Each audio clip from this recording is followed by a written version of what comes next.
welcome to the Hunt Backcountry Podcast. This is episode number 542, and our guest is Dr. Andy Galpin. He had joined us previously on an episode where we discussed hunting and human performance.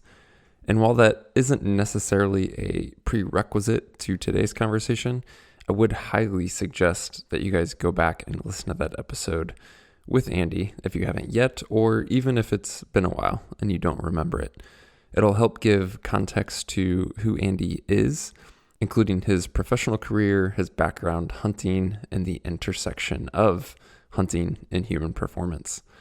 In today's conversation with Andy, we spent some time talking about quite a few different topics and jump around a bit. That will include some personal kind of therapy and advice for Steve with his knee issues. You'll hear us discuss that. We get into discussions on sleep and the effects of sleep and performance, the problems with sleep in terms of schedules and sleep quality. Andy speaks a bit about resilience and how some folks, especially on the human performance and optimization side of the world, tend to over-optimize and actually become less resilient because they're so dependent on their routines, their supplements, their thing. So this is a wide-ranging conversation. If you have any interest in, again, whether that's sleep, joint health, performance, aging, longevity, vitality, like all of those things, there's going to be something in here for you. While this is a departure from speaking specifically only about hunting, this is such a key topic to hunting for decades to come, which is something that Steve and I want to do, that we're planning to do, and that we're working towards. There's some great links in the show description where you can catch the previous episode with Andy, some of the resources we mentioned in today's conversation, and a whole lot more. So be sure to check those out. Also, if you have any questions, comments, or feedback for us, don't hesitate to reach out and send an email to podcast@exomountaingear.com. Right now, though, let's get right into this conversation with Dr. Andy Galpin.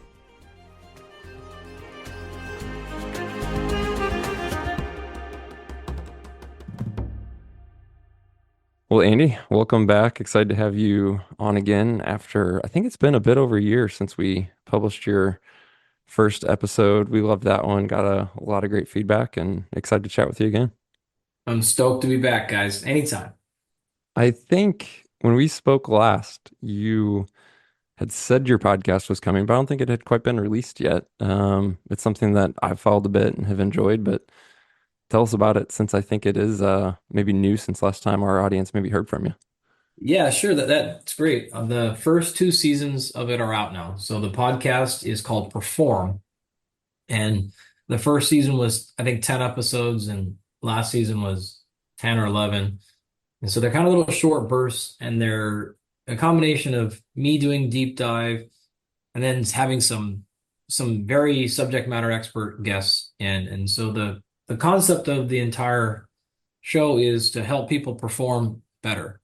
And everyone defines perform differently. So that's different for my wife. That's different for the athletes I coach. That's different from the military folks or government officials or whatever else we work with. So whether we're talking about kids, so for example, one of the episodes we featured was all about what to do and how to exercise and strength train kids. What's safe, what's not, why do it, if you're going to do it, how, and based on age. And then we've done some that are the opposite, which are longevity and metabolism and how to enhance and fuel performance over the course of a 1,000-mile race.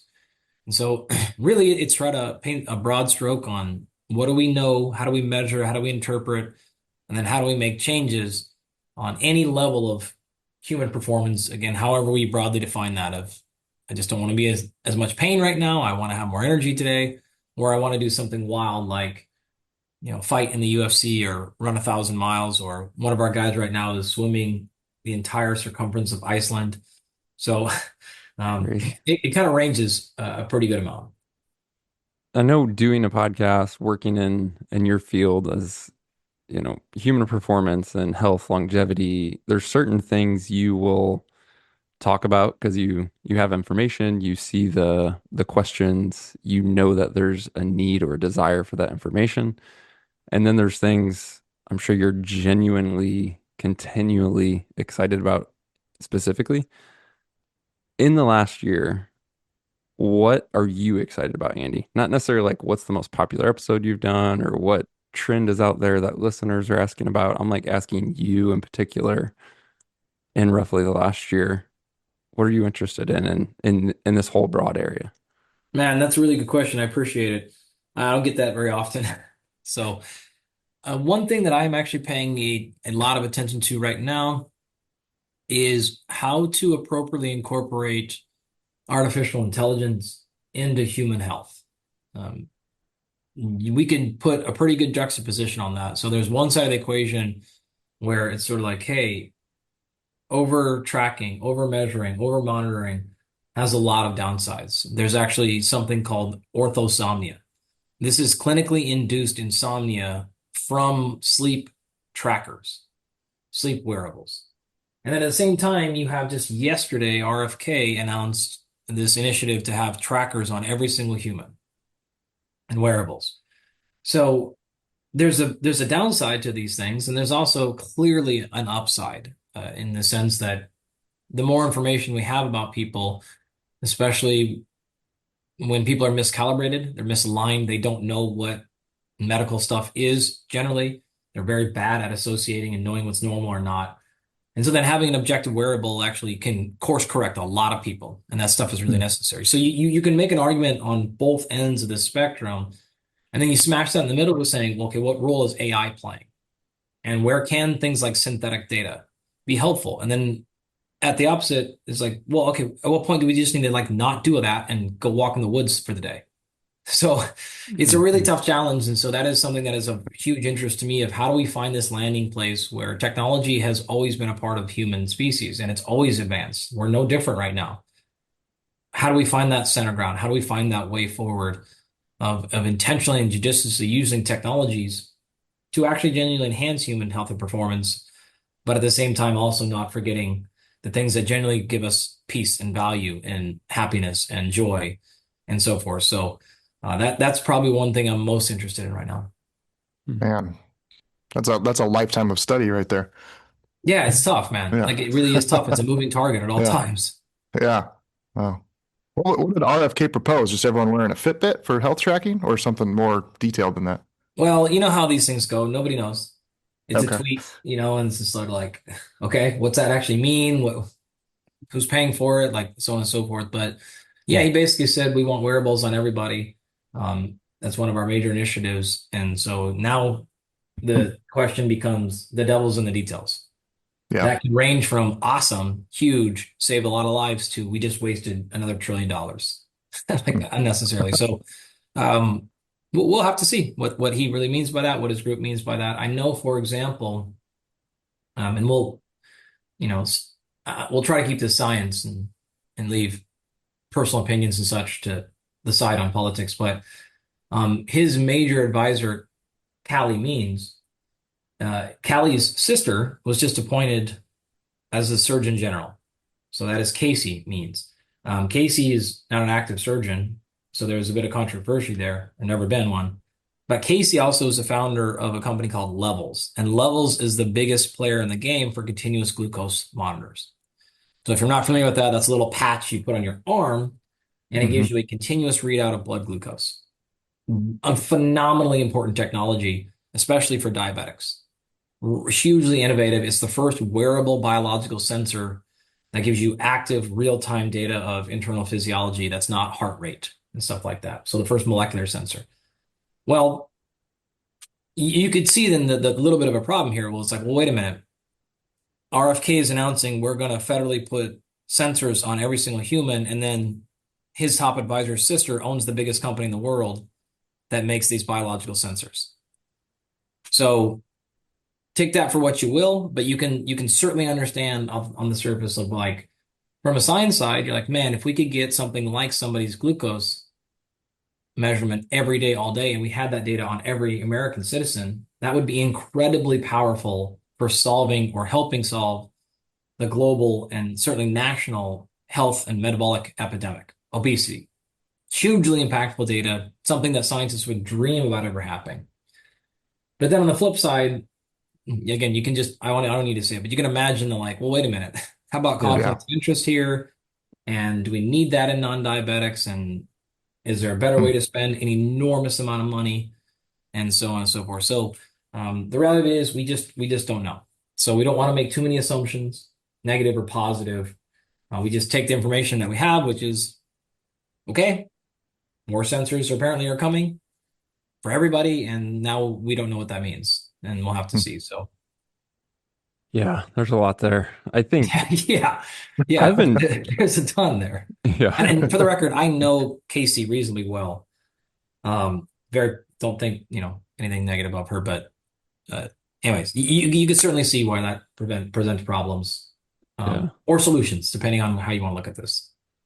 Yeah, we had one of the questions that came through, and this is so broad, Andy, but it does kind of highlight and get to, what you just said as an example of this. But someone was asking when they knew you were coming on the podcast, and really, I don't even know if they were asking a question as much as expressing frustration. And they're basically just saying they're so confused with how to seek medical advice and like who to trust because they expressed a general kind of like distrust and maybe concern that like the big medical establishment, like take your random MD in whatever town, isn't maybe Yeah. up to date or is, a bit outdated.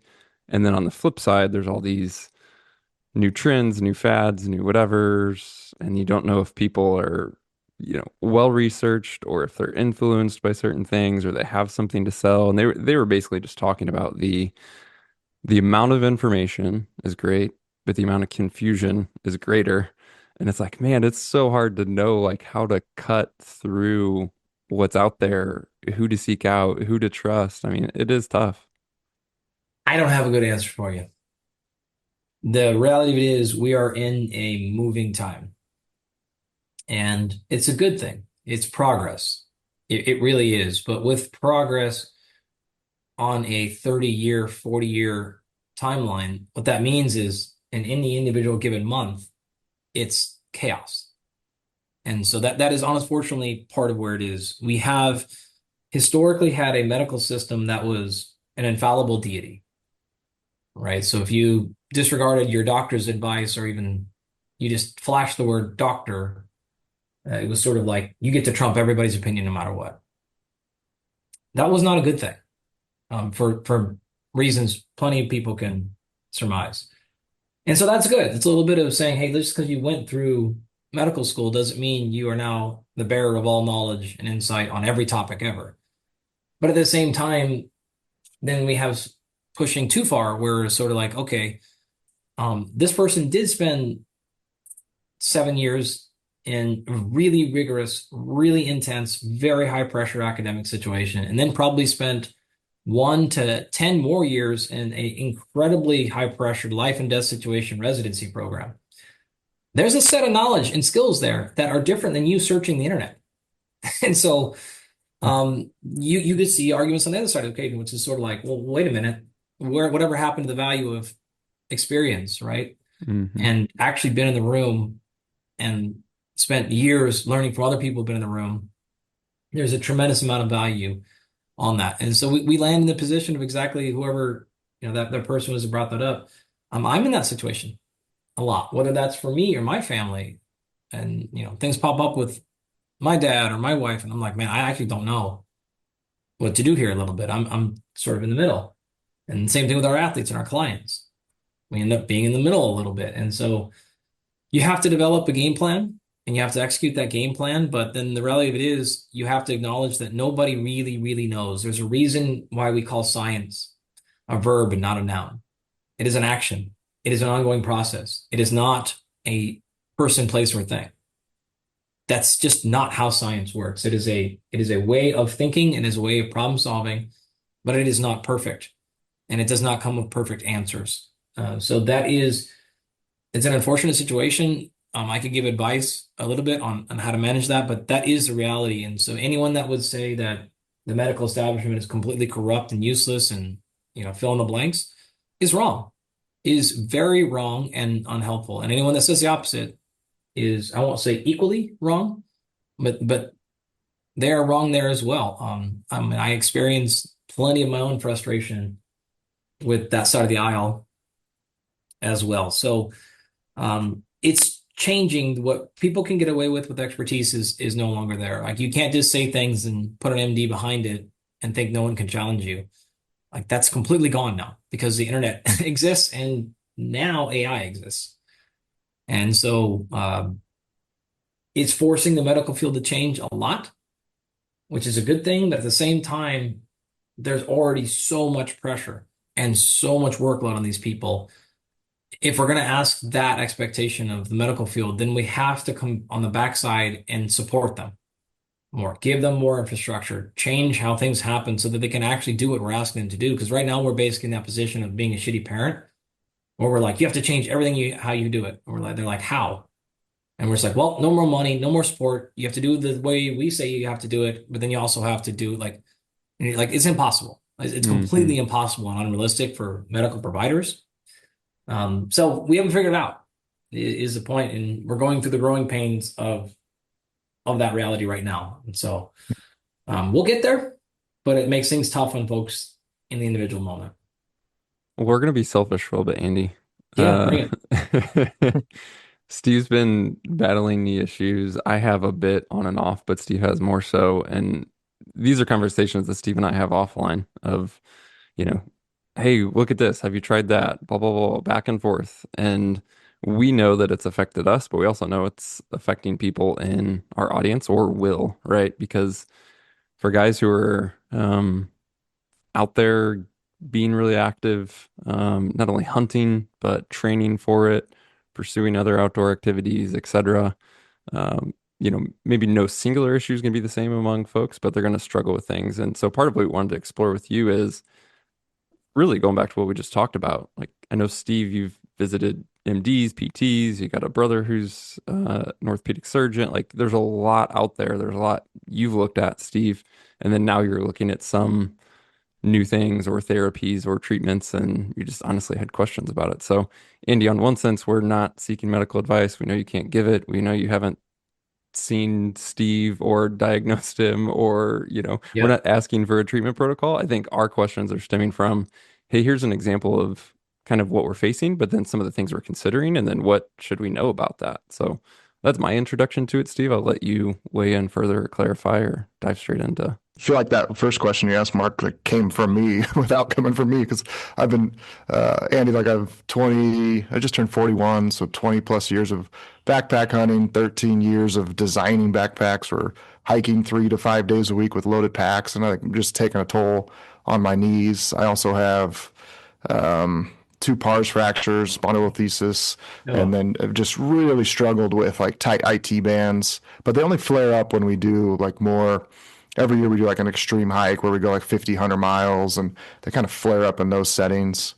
yep. And then now, so it's just been last year really bugged me, but it's kind of on and off. And then this year, yeah, just kind of just killing me. Like my knees just, I think I have a pretty high level pain tolerance, and they just hurt.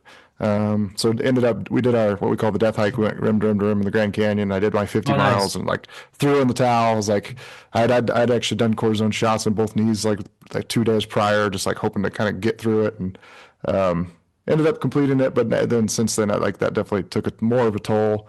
Went and did an MRI. Like my left knee is like a torn meniscus, a little tear in my Mm, hamstring, some mild arthritis. My right knee checked out fine, but it's more painful than my left knee.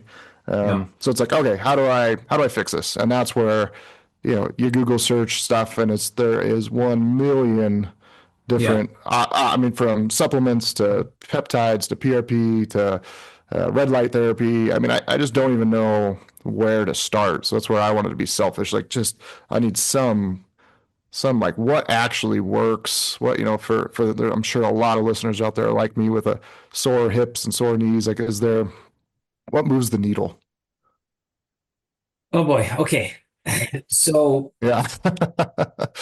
there will not be a clear answer here either, but I'll give Mm, you a little bit of a playbook. So first and foremost, if you have a structural damage like that meniscus, you don't have that many options outside of a needle. Now you Mm. could just not treat it, not deal with it, not repair it. But if you want to actually course correct that problem, a meniscus surgery, depending on how the tear is, you might be able to turn to something like stem cells potentially, but you have a very high cost, very high failure rate. And so some Okay. of our people will do that. For them, hey, go and spend 5 grand to 50 grand is who cares? Not a big deal for them. Other people, you're like, Hmm. okay, like not even on the table here. Yeah. So for most guys, I wouldn't say that's a starting place right now, just because the meniscus, specifically cartilage, doesn't respond as well, if at all, to stem cells. So if given that injury, I would probably say, hey, like get a quality physician to look at that thing. And if you true have a flap hanging around there, something going off there, go get that cleaned up, get that out of there.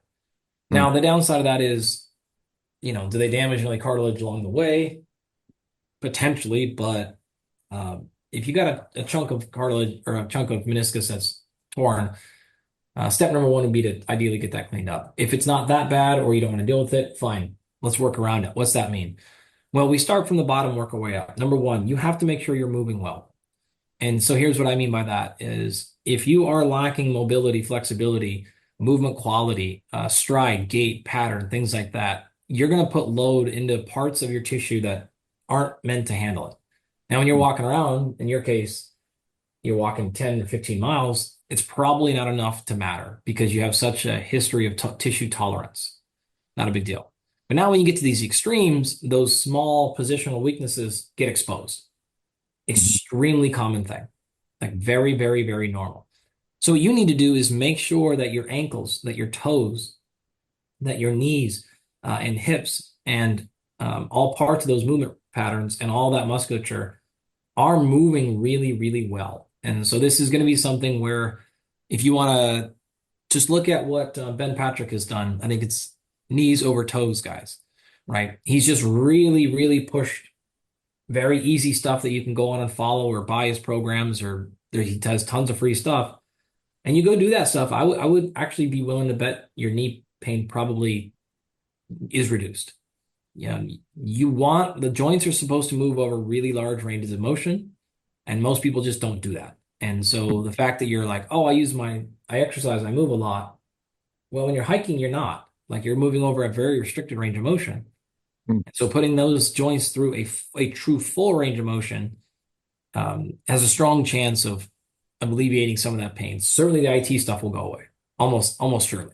And so I Mm. would probably start right there, and you might even be done at that point because that'll probably do it. Won't fix the meniscus, but that other stuff you're talking about Yeah. uh, might stop. So I'll pause there. We can go on to kind of next steps, but I'll stop there for any questions or comments on Okay. that. So just big range of movement exercises. Yeah, a ton. Yeah.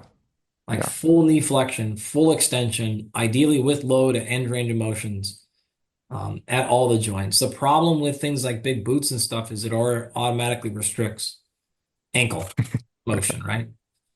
And so you I probably just need to do some bare yeah. feet stuff. You need to do some toe Mm. stuff. You might need to look at foot spacers. You might need to do different things. And you definitely need to train probably with not shoes on and all the way up to the hips, like really up to the hips to low back of huge ranges of motion intentionally and Okay. opening up things as much as possible. You don't need to sit there and necessarily like do a quote unquote like static stretch. Like where you can like sit there on your butt and kind of stretch your hamstrings and hold it for 60 seconds, that kind of stuff. You can do that, Hmm. but there are better ways to approach that system. And something like what Ben has done is just one example of many ways to do it, but it's a really easy thing to just go follow and Hmm. try out. Okay. Yeah, he was one of it was like his stuff's come up a lot. Even mentioning my knee issues, people have chimed in and said, I've been doing his knees over toe guys program, and it's really helped me a lot. Yep. So I have started implementing some of that into my protocol. But then it's like, if I'm doing it and I feel pain, do I push through that if it kind of bothers me, or do you kind of back off and just go really light, or like what should be your kind of protocol there for? 3 out of 10. Okay. If the pain is So more than 3 out of 10, then don't do it. okay. If it's pain like, wow, and you know the difference. There's pain of like, there's arthritis in my knee pain. Yeah. And then there's like, holy shit, this is a big range of motion. This is really tight. Like, I don't care as much about that one. Where it's like, then maybe go to 4 or 5 out of 10 on that. But like, hey, I have structural damage in here and this is not bad, not good. And the next day I wake up and my knee is blown up and it's all swollen. Okay, we don't want to get to there. But we Yeah. need to develop a little bit of tolerance in that joint to handle that. So two out of 10, 3 out of 10 is like a little bit of a safe thing. Because remember too, part of pain is just a sensory pathway. It is a signal. Your brain, something is being sent from your knee in this example to your brain that says, we're not safe here. And so the more you can let it know we're safe here, the less that signal will send to you. It has nothing to do with structure. It just has to do with an alarm system going off. It's no different than if you have your trail cam going and you're like, all right, I'm on ultra high sensitivity. You're banging off every single time a jaybird flies by. Let's tone it down to medium sensitivity. And so, yeah, we'll miss maybe an occasional bobcat running by or something, but we're not going to get 50 flags a day. And so, anyways, you get the idea. Like, you just tone down the sensitivity a little bit there, and to where it's like, it better be something really big before it flags and actually sends you a signal. Hmm. Okay. So that's step one. If that doesn't do it, or we've got some room to grow there, then we would start to look at things like overall inflammatory state. And so my guess is, if we started looking at blood, if we started looking at potentially a stool sample, and we started looking at your biology, are you in a pro-inflammatory state? Are you in a situation where we're low or suboptimal on a micronutrient, a vitamin, a mineral? A lot of the times this is the actual case. And Hmm. so it could be just a situation where we need to actually get your internal physiology better. And my guess is both of you have probably done, almost no work on that area. Hmm. Most people are sort of like, if I'm not in pain and suffering and I'm not overweight, then like I'm healthy. Hmm. And well, like that's kind of like middle ground. That's just like not sick, not diseased yet. But are you really in an optimal state? Most people don't have to worry about that. But if you're trying to do something like what you just described, like you might be able to get away with it at 25 with bad mechanics. But can Hmm. you get away with it at 40 with bad movement mechanics and a suboptimal physiological state? Well, maybe not. Maybe not right now. And so maybe just having to push a little harder in that area would tone that down a little bit too.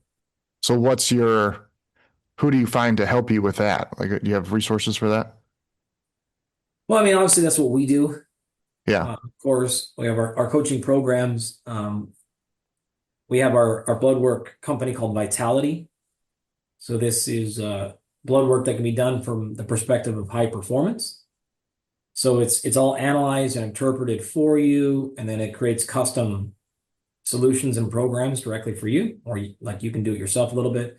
But you don't Hmm. have to get this blood report back and be like, what do I even looking at, and then send it to a doctor, and they're going to tell you, hey, like you're not dead. And you're like, well, that's great, but like I'm not looking for that. I'm looking for these types of Ah, things. That's what our okay. that's what our blood work software will do. If you have your own blood work, you can just upload it directly to, and it'll do the same thing, analyze, interpret, Hmm. and program solutions for you. Okay. So that's one option. I wasn't trying to get a free plug in there, but No, yeah, great. Yeah. Yeah, I mean, um, that's the hard part is finding good resources, like finding a PT that's worth a damn, So it's like when you have somebody that's, you got a direct recommendation, a product that you've developed, that helps a lot. okay. Yeah, I mean, I would say that like that is a really good way. You're gonna find a bunch of stuff in there about your immune system, about your recovery, about your Hmm. resilience, about your energy, about your cognitive function. And that's all gonna come like stock in those blood tests, and that they're not medical, right? So we're not doing Hmm. anything. You have to still talk to your doctor about that side. We're doing this side of the equation, but that would be my next Hmm. step in your journey Okay. there. Okay. If you don't want to do that or can't afford it, or for whatever reason, then you can start going down the road to just trying stuff. And this is where something like red light therapy, there's reasonable evidence behind it. Like, will it help you? I don't know, but there's not a lot of downside. The downside being, boy, it's a little expensive. Most reasonable red light therapy panels are $1,000 to $2,000. And will it directly help your knees, I'm not really, maybe not. And Yeah. so, you're in this kind of position again of going like, geez, where do I try?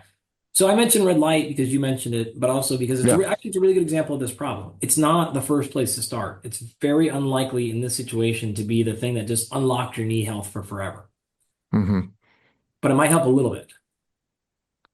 So now it kind of depends on how many things you've already tried, how much money you have, what you're willing to spend, what you're not willing to spend.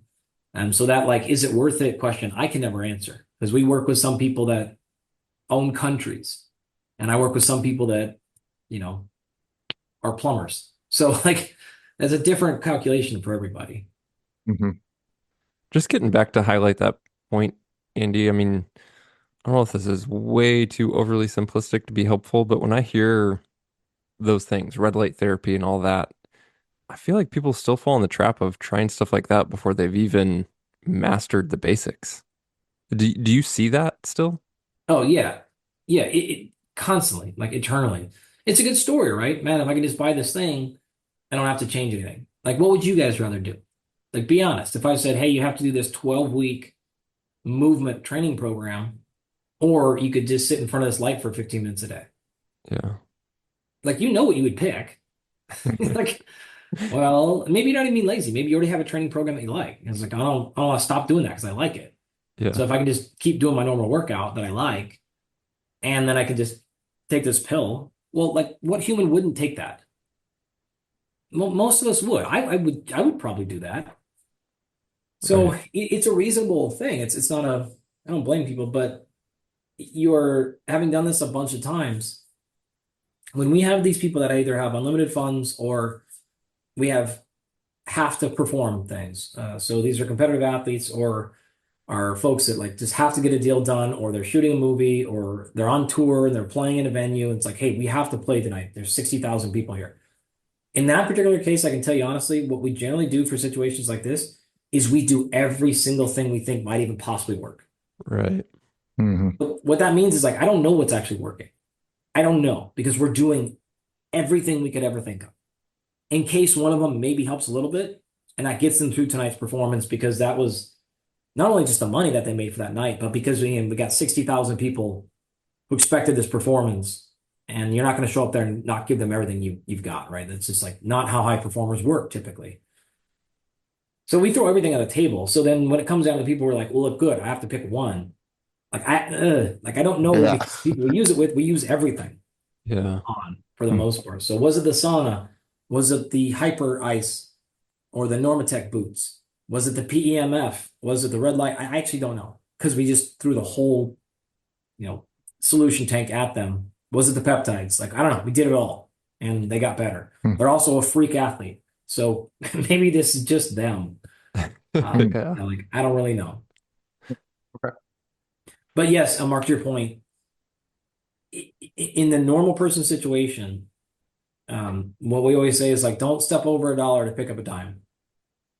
Like, don't do it. I know the temptation is there, but if you're staring down the barrel of, you're eating cupcakes every day and you're eating, let's just say you're eating good protein, you're eating wild harvested meat and stuff like that, but you're eating Doritos every day too, and you're drinking 3 Pepsis.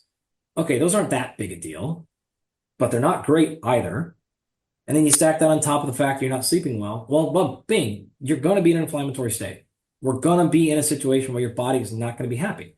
So yeah, you can get the PEMF pad, but the reality of it is you'll see far more results, like order of magnitudes more if you dial in the food a little bit better. If you dial in the sleep, like there's nothing that has a bigger amplifier on recovery and injury, nothing than sleep. But yet, like few people will do anything about their sleep at all. And it's just not like the interesting thing. It's not the sexy thing. So they would much rather spend 2 grand on a red light pad or a PMF pad than if I said, hey, you got to actually sleep. They're just not going to do it. Mm. So yeah, the answer is right there. And we actually have the hard data. Like I could show you numbers of how much more it will impact. Injury is a good example. You will see, for example, if you go from 6 hours a night to 7 hours a night to 8 hours a night, data published says injury rate over the course of 2 years is over 70% if you sleep 6 hours per night. That goes from 70% to about 50 or so percent as you add an hour of sleep. You go from 7 hours to an 8 hour sleep, that 50% risk goes to sub 20.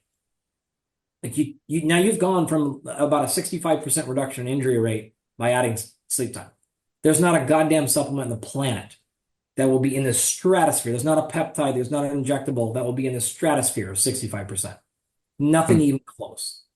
So yeah, I mean, that is directly in front of people all the time. But to your point, Mark, few people will take action on that. Mm. Do you have any good resources to point to for how to achieve better sleep? Have you done any podcasts on that or? Yeah, we talk about it quite a bit.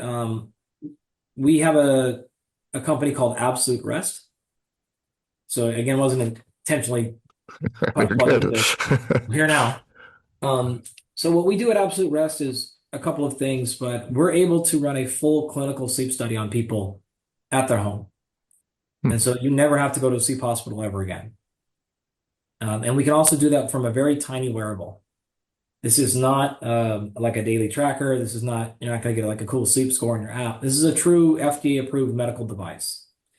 And so we can do that on people's homes. And this is the most high fidelity, most accurate sleep system in the world. And then we have an entire team of the most decorated sleep scientists and physicians, the folks that handle all of our Olympic teams, the folks that handle the International Space Station and our astronauts and our special forces groups. They directly go over people's data and then actively coach them for several months along while we're trying things and measuring and monitoring and ensuring success. So it is our way of saying, like, if you aren't sleeping great, then like this, we will solve that problem. So it's not for the weak. Unfortunately, we don't have like a super cheap version of that yet. We do have one that we're like close to releasing, and then we're actually going to release a free version of it, like hopefully this year, but pretty soon. But right now, that full immersion system is a pretty easy way. We actually have I just happened to look down. I just did. We're working with Remy Warren. Oh yeah. You guys probably know Remy. Yep. Certainly know his name. Evan Hafer from Black Rifle Coffee Company. Cam, of course. So we have a lot of people, a lot of like the hunting community in this, because hunters in general, outdoorsmen, do not sleep. So near and dear to our heart. But yeah, that system is very expensive, as you can imagine. So we're working to get a cheaper version out at some point. But I'm happy to go over a bunch of free stuff you can do. I don't want to think people are going to get me forced to go to that company, but yeah, that is an option for people that, if you've ever been told you have apnea or snore a ton, or been told you need to get a sleep study done, and instead of going and waiting 6 months and spending a couple nights in a very weird hospital bed while somebody's watching you, that entire thing can be done at home. What's the timeline of that process? You do the sleep study over a week, or is it 6 months? Or yeah, no, good question. So we can actually get a good amount of data in 2 nights. So 3 is better. What we would like to do is kind of do the full kit and caboodle for 2 nights.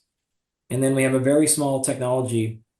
One is an environmental sensor that just sits in your bedroom, and it's measuring everything from light to temperature to sound to volatile organic compounds, to dander, pollen, mold, allergens, CO2, so on and so forth. So that just sits in the corner of your room. You don't have to do anything with that.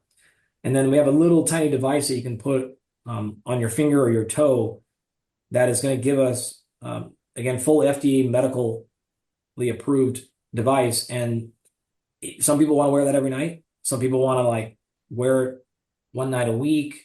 It's not like a daily tracker, but it's more of a, hey, let's try this experiment. Let's go do A, B, and C intervention. Okay, now let's check again, wear the ring for a couple of nights, see what is specifically improved or it hasn't improved. So stop worrying about this or that. So we have, to answer your question directly, again, we at least need 2 to 3 nights of pretty good amount of data collection.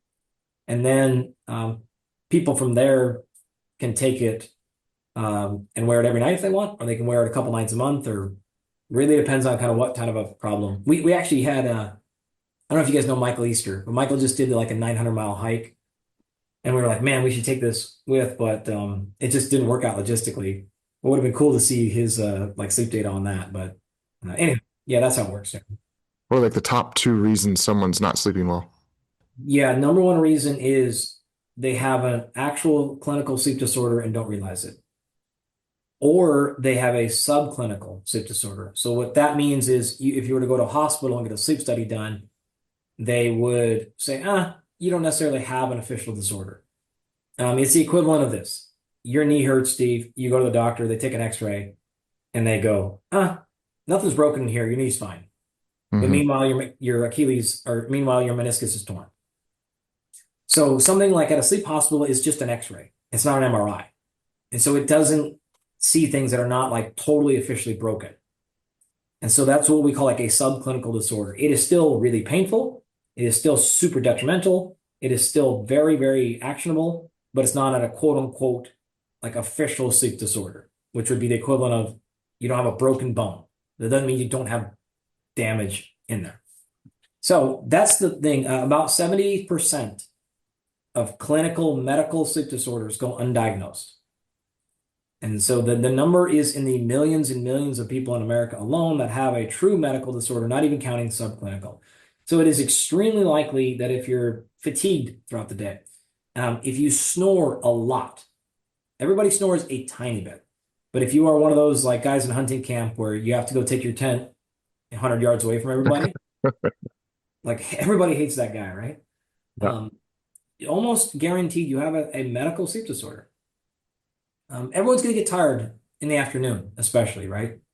But if you are tired all day, if your recovery is really poor, if your brain function and focus are just lower than they used to be, if your testosterone is going way down as a male, if your sexual function is going way down, all these things are strong signs. It's not a guarantee, but they're strong signs of a disorder. If you wake up every morning and you're just exhausted, if you take more than 20 minutes or so on average to fall asleep at night, if you wake up multiple times a night, every single night or most nights, like all these are pretty good indicators that you legitimately have something going on. People will hear these things because they're common, but just because they commonly occur doesn't mean they are normal. So those are all solvable problems. So the number one cause for sure is you have an actual disorder. Past that, there's some other things that people are doing that are just kind of idiot self-induced steps, which I'm happy to lay out. And then we can also then talk about like what are the most common things we do to correct and solve those problems, if you like. But that's by far the number one actual cause. But yeah, I guess there's probably I mildly snore, but I'd love to hear how do you fix the snoring? The guy who's just snores all night long. What? Yeah, even someone like you, if you're like I mildly snore, you probably Yeah. snore a lot more than you think. Hmm. Right. So Mm-hmm. couple ways you can go about that. Again, without knowing your data, I'll just take some random guesses here. But number one, there's everything from positional therapy. What that means is, could be a little tiny thing that you put on the back of your neck. You barely even notice. And what this does is it sends a little electrode in the back of your neck, a little tiny shock whenever you're rolling into a certain position. So during our testing, we will know maybe you're snoring only when you're on your back. Maybe it's only when you're on your left side. Maybe it's when you're in every position. Okay. A lot of times it's only when you're on your back for a lot of guys. Great. Mm-hmm. That little electrode on your back will give you a little tiny buzz. You won't even notice it when you're on your back, and your body will then roll to your left side or right side or stomach or wherever you do. It's a little bit weird for the first couple nights, but very quickly you will actually just learn and you won't even realize it that you're not sleeping on your back anymore, and then your snoring goes away. So that's one example of something called positional therapy. You can do that differently. We had a guy who had a ton of apnea, didn't know it a few years ago, and we were able to reduce 90% of his wakening events. And by that, we mean actual oxygen disturbances, but he doesn't even perceive them. You don't realize you're waking up. But we had a 90% reduction of those the first night, and they never came back by just buying him what basically looked like a fanny pack, but it goes on your back instead of your stomach. It's $20 on Amazon or $30 or something. And what that does is the same thing. Like you have this backpack on your back, so when you roll over to lay on your back, you feels weird, so you don't do it. So just kept him on his left shoulder or his right shoulder or his stomach. Worked the first night. It didn't feel weird. He was like, this is going to keep me up all night. It didn't. And we had an 80% reduction in those wakening events the first night and never came back.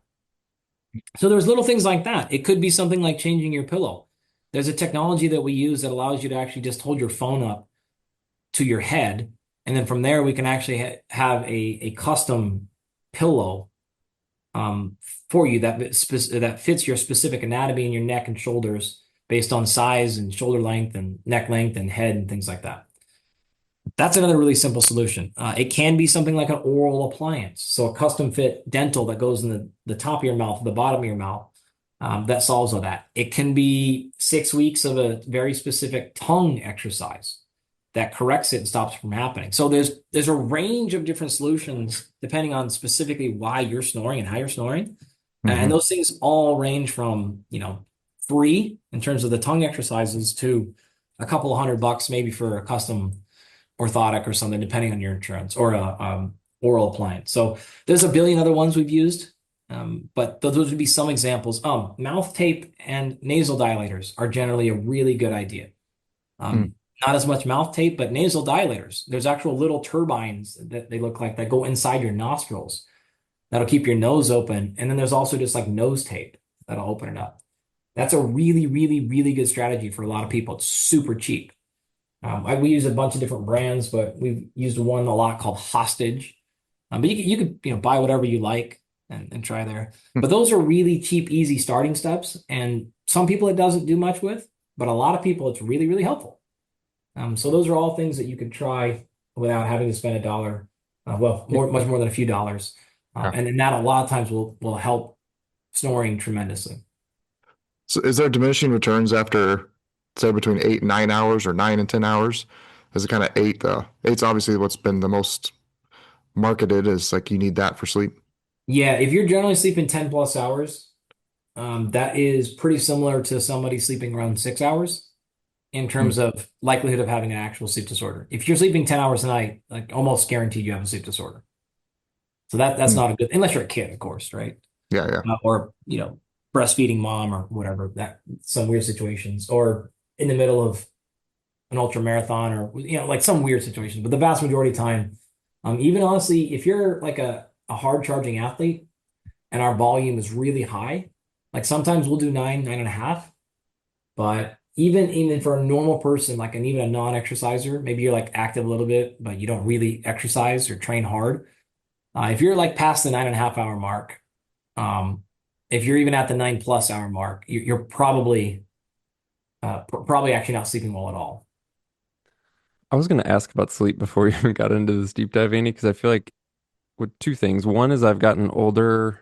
I feel like I'm more sensitive to needing sleep, or at least notice the effects of not only poor sleep, but any changes in sleep schedule, right? So not even just the duration of sleep for me. Say I get between 7 to 8 hours, but the timing of the consistency changes, whether it's because of travel, it's because of some sort of event, what have you. Um, Say I go to bed 2 to 3 hours later than normal, but I also sleep 2 to 3 hours later than normal. I get the same amount of sleep, but that schedule change, I feel like that affects me more, and it never even used to be on my radar. Is that something you see at all with aging, or is there anything to that, or is that just me? No, that's a very, very real thing. It's actually called social jet lag. So this is common, happens in younger folks. You can imagine let's say I go to bed at 10 and wake up at 6, and get to work during the week, but then on the weekend I stay up until 1 and I sleep until 9.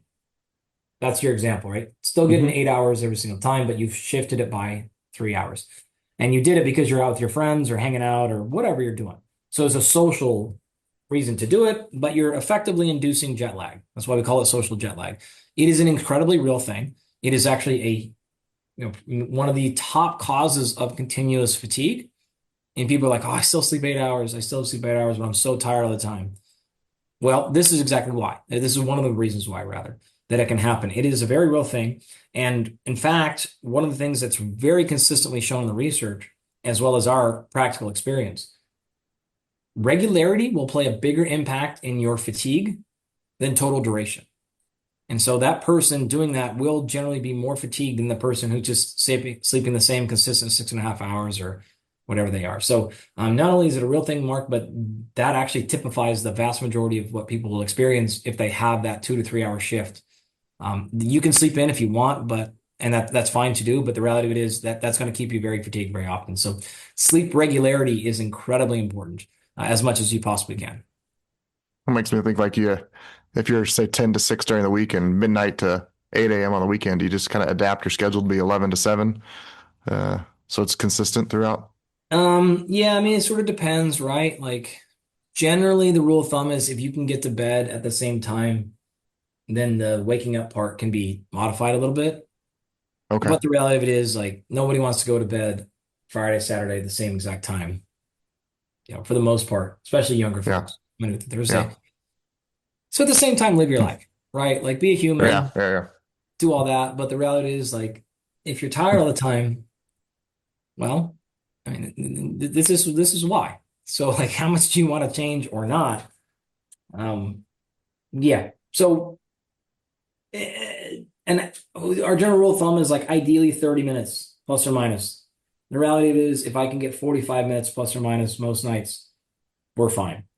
2 hours is outside that window, but guys, I travel a ton. Tomorrow I'm going to Abu Dhabi. I travel domestically multiple times a month, right? Probably, I don't know, 10 to 15 days per month I'm gone, if not more. So I have to deal with this constantly just because of changing time zones, changing responsibility. I'm on the East Coast for a work thing. And that thing starts at 7:30 in the morning. I'm like, cool. That's 4:30 in the morning to me. Awesome. Like we have our athletes to deal with this. We just had the PGA championship, and one of our golfers had a 7:15 tee time, and he lives in Phoenix, and that tournament was in Pennsylvania. So he's up at 2 in the morning because he's got to, you don't want to wake up and 15 minutes later play a major tournament event, right? So he's up at 2 in the morning his time. Now he is in Dallas, and then next week he'll be in the Hamptons. The week after that he'll be in London, and then he'll be in Spain, or he'll be in Ireland and then Spain. You guys get the point. So there's a reality of like, yeah, I would love you all to be in bed within a 30-minute window. And then there's a reality of some people just that's not even close to an option. And so we have to develop resilience, and we have to develop, and this is actually one of the things we do at Absolute Rest as our core component, where I'm not trying to optimize your sleep. I'm trying to become as resilient as possible, which means when that thing does happen, how do we get you feeling as good as possible when things are completely out of your control and you have to have social jet lag or legitimate jet lag or just time zone change or whatever the case is? And how do we have you as effective as possible? That's where we're really like, that's our North Star, to be honest. Yeah. India, with time we have left, can we jump back to issue like say Steve's knee as an example? Could be other issues for folks, but two things I'm seeing a lot of talk about. Steve, I know you've looked at a bit. I have friends who are either using them or have talked about them or whatever. I got them confused for a while. PRP and peptides. So give us the overview, kind of the rundown on what they are, and then at least from your genuine perspective on effectiveness, beneficial aspects of it, considerations, etc. Okay. So peptides versus PRP, we'll just call it all biologicals, if that's okay. Yeah. So you have things like PRP, and that's been around for a long time. PRP is cheap. PRP is generally covered by your insurance. This is something where your doctor, your orthopedic surgeon might go into that knee, Steve, and go, oh, let's give it a PRP shot.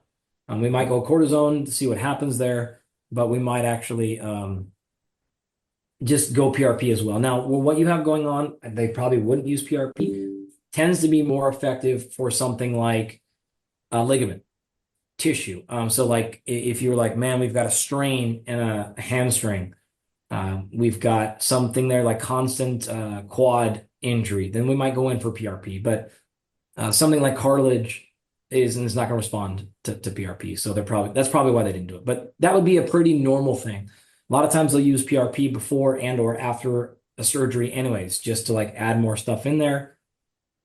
Really common things. If you have kind of like tendonitis in the elbow or frozen shoulder, you'll see a PRP a lot. Again, You cash pay that, you're probably looking at $500, maybe $1,000, but a lot of times your insurance will cover that.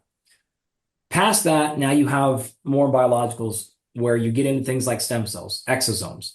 Those are not covered by insurance, and those range from $1,500 to $100,000. Most of the time, a really high quality stem cell treatment, you're going to be looking in the neighborhood of 10 to 20 grand per treatment, like kind of ballpark. If you're getting it for like 1,000, I probably wouldn't do it. Like you're probably have real concerns of efficacy there. Just go to PRP if you're going to do that. So stem cells, again, the gamut is huge here.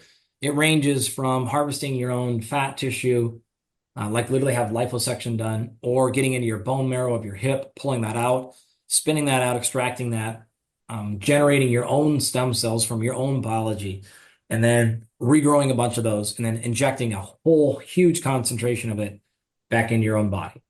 Another form of that is what's called umbilical. So they'll get these from umbilical cords from not you. They'll harvest and generate a bunch of them and then inject those back into you in the form of an injection directly into your injury area, your knee, your back, your shoulder, whatever, and or sometimes just a general IV. So they'll put them in an IV bag and kind of put them in your body and let the stem cells find inflammatory sites and kind of go there. You can nebulize them, which means you can put them in like an aerosol spray and put a mask on and breathe them in.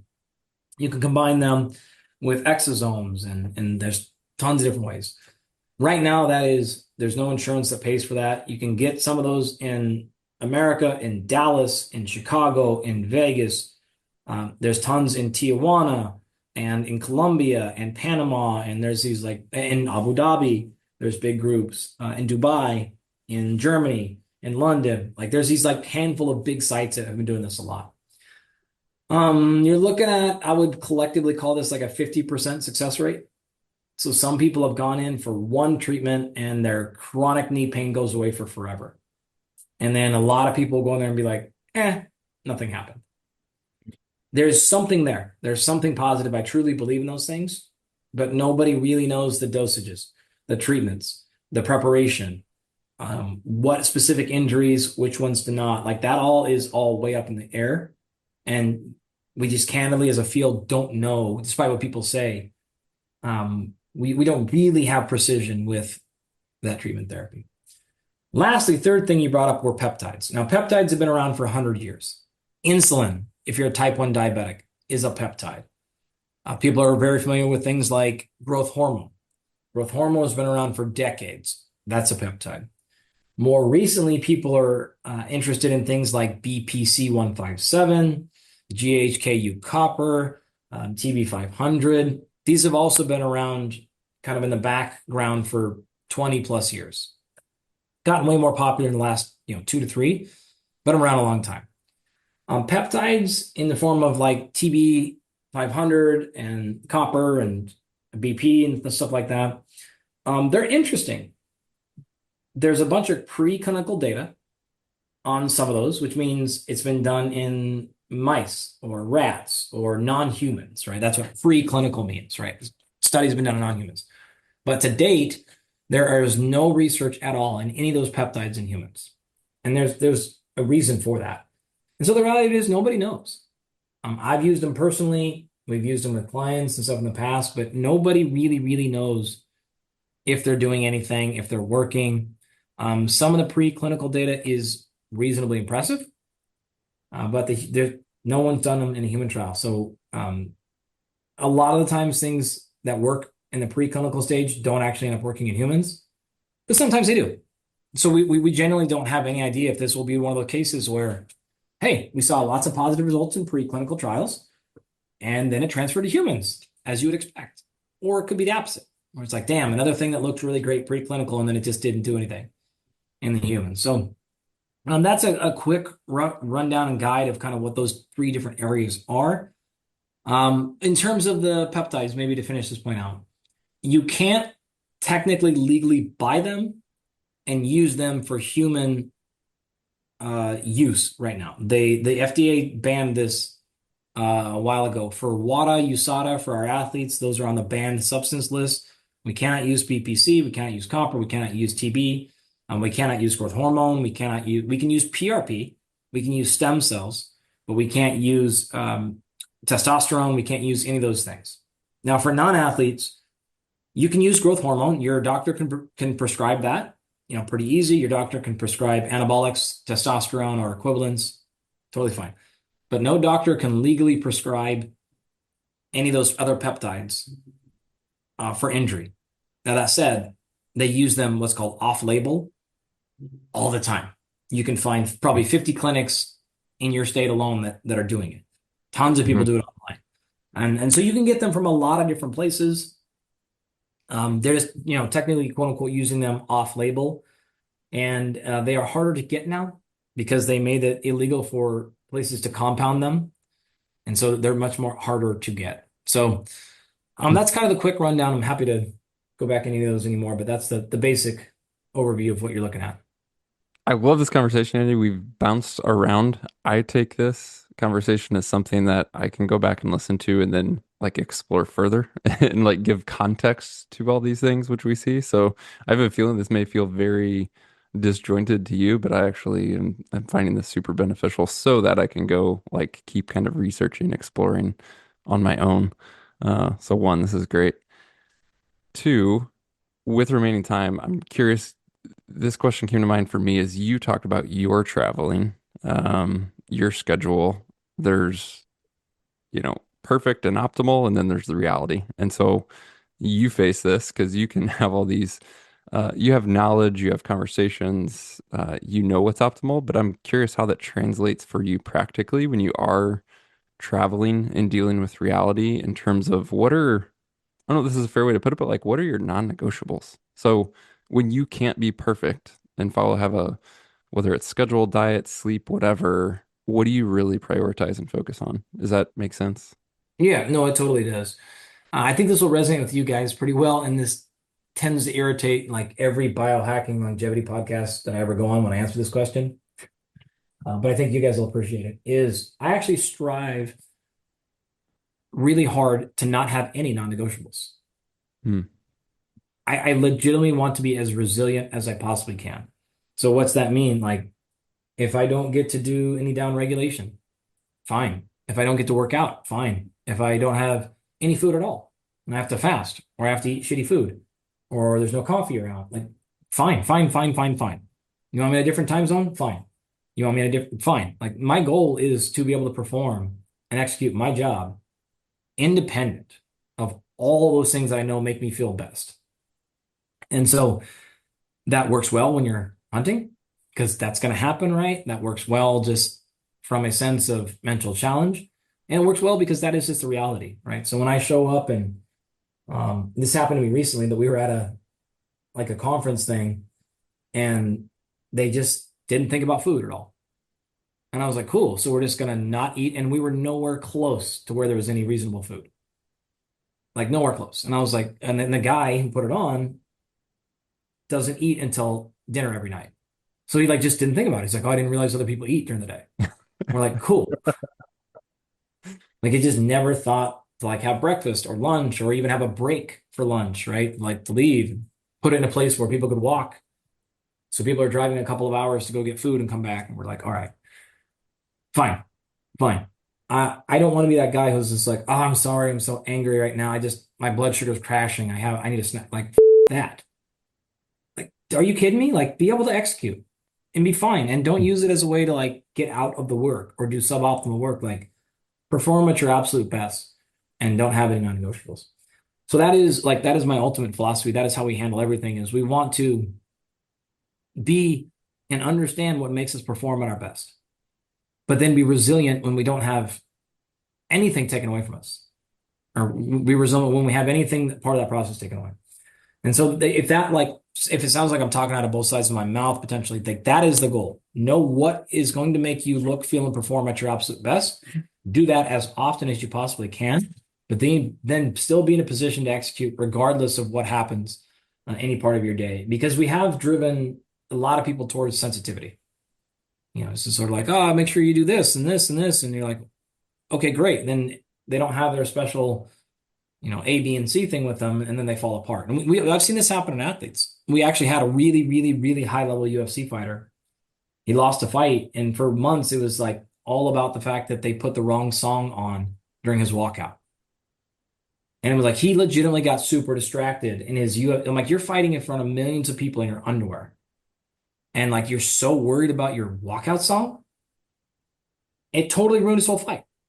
I'm like, okay, great. Like that was a guy who got super, super sensitive. He was not resilient. And then I've had other people who you even ask about like the walkout song, and they're like, "What? I have no idea what song was played." Like not an attention or care to things like that. So that I don't know if that's like my non-answer answer, but Mm. that's generally how I handle it. So I try to make sure that I do little things to enhance my success when I'm traveling, when I'm off schedule. This could be everything from trying to mimic the smell in my bedroom so that I have a little bit easier time sleeping on the road. That's a really common one. So if you artificially put a very light um, scent in your bedroom, then if you take that on the road, put that scent in your new hotel, then that first night effect is oftentimes reduced. I don't travel with my own pillow, but a lot of times people will like that. Or sometimes they just travel with their pillowcase, just so you have that face and that head feel of like, okay, I'm sort of back home. Some people will wear a certain pajama. I don't wear pajamas, but some people do, and you wear those for a couple of nights, or at least the night before you leave and go on the road, and then wash it and take it on the road. So you get back into bed, you have that. You try to do the same bedtime routine, whatever that thing is. You finish your emails, you finish your phone, you turn the TV off, you get in the shower, then you brush your teeth, whatever the order is. Try to have that same pattern when you're on the road, because that will then just, even when you're off time, that'll kick your body into gear. That's like, oh, okay, I do this, then I do this, and then I take this supplement, and then I do this, and then I do my breath work, or I write my journal, or whatever the thing you do. And that'll help a lot kickstart the order. You try to do your normal, like wake up in the morning. What are the first things you do in the morning? Like if you try to keep those patterns as consistent as possible, that will help greatly. I try to prioritize training. Like always try to get that in, but it's just not always realistic. So yeah, I don't know if that helps or whatnot. I keep going, but that's basically what we try to do. Yeah. Like my head immediately went to how do you build the resilience of, I mean, how can you fast for a day without like trying that fasting for a day or, No, um, you have to. yeah, yeah. Yeah. So No, you you have to be super steady and consistent, but also mix in a day where you don't eat and a day where you sleep shitty in order to build that resilience. but yeah, okay, great. So let me add one piece of that. The difference is random versus variation. Hmm. Random is not necessarily what we're after. Intentional variation is what we're after. And so a lot of people like will do this and they're like, oh, I want to be super resilient. Like Cam is like this, right? Laird Hamilton, my friend, is like this. Well, you're so like focused on resilience all the time. That's just an excuse to never have a plan. Like that's what you're really doing. Like I'm saying that again about two people that are very close friends of mine. But that's what I'm like, hey, no, this isn't like you're practicing resilience. This is you don't want to actually have a plan and stick to it, and you don't want to be disciplined through your plan, and you're masking that as a way to do that. So we want judicious and not necessarily planned, but you guys know what I mean here. Like a little bit of intention behind that, not just being like, Hmm. oh, I'm not going to randomly work out today. I'm not just going to go for a 40-mile hike. Why? Because I want to be able to do a 40-mile hike at the drop of a hat. Okay, cool. Well, then there still should be some other plan sometime, right? Are we just going to randomly make different workouts up as you go? Yeah, I guess you'll be super resilient, but you're also not going to get anywhere. That's random. That's not variation. Variation is intentional manipulation, right? The thing with sleep is most likely you're going to get that put in place for you because you're going to travel, because kids are going to have something, because you're going to get sick, because something's going to go on. So then it's that case where you say like, okay, this was my poor night of sleep, and now let me execute, independent of that, and then I'll come backwards and walk off it. So life will tend to like let you have these curveballs. I actually had because I'm in going to Abu Dhabi tomorrow. Like I'll do probably like a 32-hour straight waking window tomorrow, so that I can land on Abu Dhabi perfectly on Abu Dhabi time, and then get right back after it. Right? I could not do that, but I'm like, well, here's a perfect opportunity. Like let's go and let's get dialed in. I'll also benefit from this because then I'll land with zero jet lag. I never ever have jet lag for the most part because these are like pretty solvable solutions. Hmm. So, situations will present themselves maybe, and then, be intentional about what you're trying to do and have a purpose with it. And then I'm good at it. But just sort of like randomly doing different stuff is hopefully not what we're after. Yeah. So you're going to intentionally stay awake for 32 hours, is what you said? Yeah. Yeah. Gotcha. Most likely. Yeah. It'll be Yeah. something like that just because of timing wise. Hmm. And that's a great way to reset your clock anyways. And I'll do a bunch of other stuff. But yeah, I'll land at what's the equivalent of about 7 o'clock p.m. there, get my hotel, do through my whole routine, and then go to bed, and then wake up the next morning. I'll be tired because I'm just down some sleep, but Hmm. I guarantee you I'll not be laying in bed all night trying to fall asleep. Not happening. Like I will fall asleep and sleep for probably like Hmm. 6 hours or so, be a little bit tired the next day, and then the next night I'll be right on schedule. I love how it's a mindset too, as you said, because Yeah. I like routine. I'm a planner. I like routine. I like my day to day, but I try not to let it become a crutch. And go back to what you said before with Yeah. like some of these athletes, it's like the guy who got thrown off by his song. Like, don't let it become just, you need consistency without being overly sensitive, I guess, to it. Yeah, exactly. Andy, this has been great. Steve, I guess before we let him go as well, is there any final lingering questions while we got him?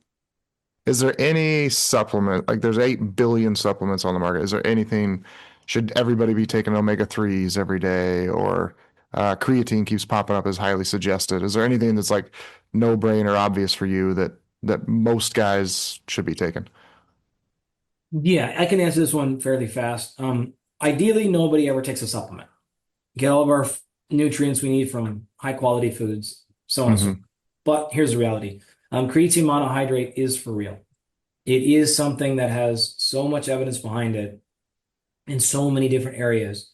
Everything from mental health, mood, to brain focus, to long term, to brain injuries, to TBIs and concussions, to inflammation, potentially a little bit for bone health, specifically for females, to so many other health metabolic benefits. It's pretty wild. So that one is on my super, super safe, no downsides for the most part. I mean, everything has a downside, right? But it doesn't have a feedback loop. It doesn't shut down your hormones. It doesn't make your body stop producing creatine or like anything like that. So super, super safe and very effective. A general multivitamin is a pretty good idea for a lot of people. Omega-3 fish oils, very, very well established. A ton of short and long-term health benefits. Probably a pretty good idea for most people. Magnesium is kind of a next tier one that it's just super low in our food now, and it didn't used to be. It's really the soil quality is different, and the vast majority of people are low to clinically um, deficient in magnesium, especially people that sweat a lot and that train and exercise a lot. So that's another one that comes up like pretty commonly on our list of being like, all right, the vast majority of people will probably have some health benefits from taking magnesium, but not everybody. So those ones would be the ones that like consistently pop up on our list as, hey, for the most part, I'm pretty okay putting those out as general recommendations. Past that, it should be based on your specific goals, your blood work, and so on and so forth. But those ones are pretty common. We'll include links to your podcast, Instagram. I mentioned Vitality and Absolute Rest as well. Is there any other, whether it's just things you would want listeners to check out, resources to share, anything else that we want to make sure we link to? Yeah, thank you, man. The podcast Perform with Dr. Andy Galpin. It's up on all the stuff. It's up on YouTube. It's up on the videos, up on Twitter and X if you want. That'd be great. We put a lot of work into that. They're really I think accessible for everybody is the goal. So you don't have to be a scientist or anything. Don't have to be an athlete to get something out of it. And there's lots of different topics. So that'd be a great place. And then of course, Twitter and Instagram, Dr. Andy Galpin are great places. But yeah, those would be a great place to start. Well, that is a wrap, guys. Don't forget to check out the links in the show description. to the previous podcast with Andy, the ways that you can follow Andy on social media, his website, or subscribe to his podcast, and more. Finally, if you're enjoying the show, it would help us tremendously if you could leave a rating or review in your podcast app, or just share the show directly with a friend. Thanks for doing that, guys. Be sure you also have hit subscribe or follow in your podcast app so that you receive future episodes automatically, and we'll talk to you soon.